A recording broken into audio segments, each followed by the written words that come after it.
Good evening. It is great to have you here with us tonight. I'm Joshua Robinson, and we begin with the firefighting community in mourning after the death of one of their own while fighting a fire last night. Fire Chief Jack Cates announced today that 18-year District 9 veteran Cody Traber died while fighting the fire near Interstate 395 and Wandermere Road.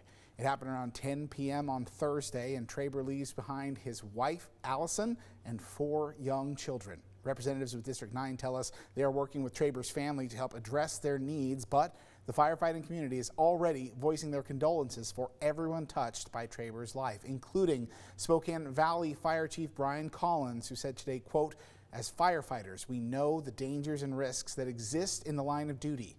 Yet when we lose someone, it is never easy. It is a loss of a member of our family. My heart goes out to the District 9 family as they work through their tragic loss of Cody Traber." And as North Idaho struggles with the surge of COVID patients and hospitalizations, Kootenai Health today started giving the first doses of monoclonal antibody treatment to sick patients. Just yesterday, Governor Little announced 3 antibody treatment facilities, including at Kootenai Health. The goal is to keep even more patients out of the already overwhelmed hospitals. Kelly Griffith, the Executive Director of Regional Pharmacy Services at Kootenai Health, explains the monoclonal antibodies are synthetic antibodies that support what your body would normally make when you're exposed to any kind of virus. In people that are sick, that are already sick but have mild disease with risk factors, showed a 70% reduction in progression into hospitalization or death. And then in people who have had a significant exposure but aren't yet sick, it showed a 80% reduction in progression to disease, both studies within 30 days. Griffith says the treatments are free for the time being. They have enough supply to administer about 100 treatments per week. The treatment center in North Idaho is located on the Kootenai Health campus in Main Health Resource Center building. Now, Griffith wanted to be clear with us. She says the vaccine is still by far the best way to avoid becoming seriously ill from COVID-19 and to maintain immunity. She says while the antibody treatments work well, immunity from those treatments only lasts about a month.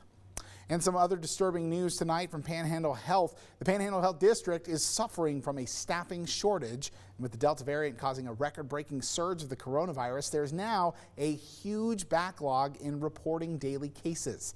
Normally, when positive tests get reported to the health district, staffers will reach out to the patients. They'll give them advice on how to properly quarantine and collect more information. Sometimes they will initiate contact tracing, but that's become more infrequent as community spread has skyrocketed. Then they input the information they've collected into the data system, and that system is used to report daily new case numbers. But right now, there just aren't enough employees to keep up with all the new positive tests, make the calls, and enter the data. Some days the backlog nears 1,000 positive tests, and Panhandle Health says that for weeks now, many of the new daily case numbers could be less than half of the actual numbers. Tonight we're taking a look at today's latest coronavirus numbers in Spokane. The number of new reported cases tonight stands at 404. Right now there are 210 coronavirus patients hospitalized in Spokane right now. About 58% of the eligible Spokane County population has had at least 1 dose of the vaccine. About 52% are fully vaccinated. All right, taking a look outside. It was a little bit surprising for some of us that weren't ready for the rain that came overnight last night, but we're looking forward to the weekend now, so we're going to see what else lies in store as we head into the next few days. Michelle Boss is here to fill us in. Yeah, so we got a little bit of rain shower activity today, not a whole lot, but every drop counts with the drought that we're dealing with. So here's a recap of some of the rainfall amounts that we saw across the region. Of course, the Spokane Airport, which doesn't seem to be able to collect much rain, 200ths of an inch. Colville, about 100th. Coeur d'Alene near the airport in Hayden, 100th of an inch. Feltsfield got a couple of drops more there, 300ths of an inch. And up in Sandpoint, there were quite a few reports, one of the highest being about 1/4 of an inch, so they did a little bit better. But that rain is moving out and looking for the summer weather I think we've all wanted coming up this weekend. Taking a look at satellite and radar, showers are dissipating and pushing to the east. We're seeing clearing skies overnight, and the weather is looking great temperature-wise. And as far as the sunshine that we're going to be seeing, 65 right now in Spokane. It's dropped into the 50s in Deer Park, Coeur d'Alene, and Sandpoint. 50s in Moscow, and still checking in with mostly 60s across central Washington. Here's a look at the next 12 hours. Mostly clear skies. Our overnight lows are headed to the upper 40s and lower 50s. And if you're thinking, oh gosh, I really want to get those windows open, that would be a great idea, as our air quality currently in the good category. So great news there. AQI is currently at 35. Here's a look at the next 3 days, and it looks fabulous. Sunshine on Saturday, a high near 80 degrees. Just a little bit warmer on Sunday, mostly sunny, 84, and continuing right on into the work week. Monday, partly cloudy skies and highs in the lower 80s.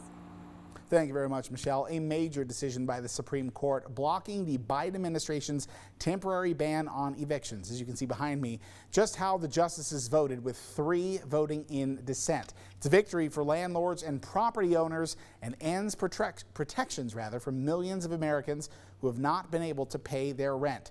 The court said in an unsigned opinion, quote, the CDC has exceeded its authority to issue a nationwide moratorium on evictions, and insisted if a federally imposed eviction moratorium is to continue, Congress must specifically authorize it.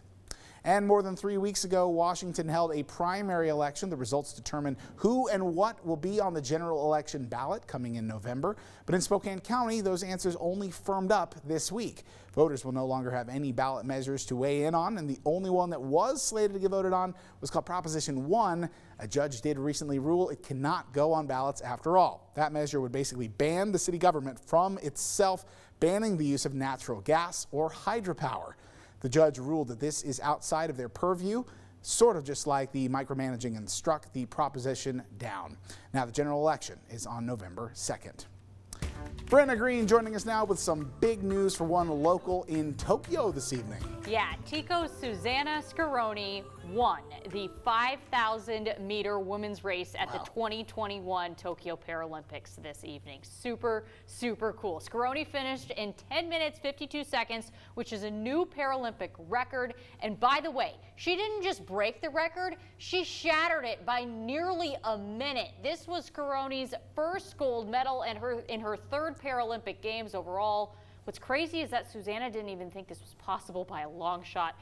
She said this after her race, quote, I've been telling myself all summer that I can't do what I would love to do. And honestly, I pulled hard like I normally do. I was going to move out of the way for the next person to go through, but nobody was there. I'm really grateful and surprised. This is super, super cool. We have a lot of locals competing at the Paralympics in track and field this next week, so get ready, because this is not going to be the first gold medal I'm talking about, I think. And that mentality too, she was so ready to just pull out of the way, and she didn't. Good for her. Yeah, it's super awesome. She has a crazy story. She was paralyzed when she was 5 years old and in a car accident, and she just never gave up, and this is where it gets you. That is great cause for celebration, man. Yes, Thank you for bringing us absolutely. that story. Coming up, the Department of Labor and Industries has fined Durham School Services for the violation of safety codes. Tonight, we investigate. Coming up next.